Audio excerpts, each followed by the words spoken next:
The consent clause of the land acquisition bill is a point of genuine contention between the Congress and the BJP.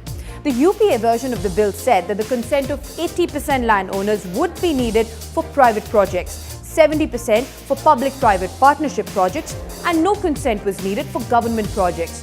The NDA bill does away with the consent clause for projects under 5 main categories: defense, rural infrastructure, affordable housing, industrial corridors, and public-private partnership projects. But it's not just about defining categories here. The consent clause could lead to endless red tape and delay if applied to linear land acquisition, that is, for roads or railways. For instance, the proposed Delhi-Mumbai industrial corridor.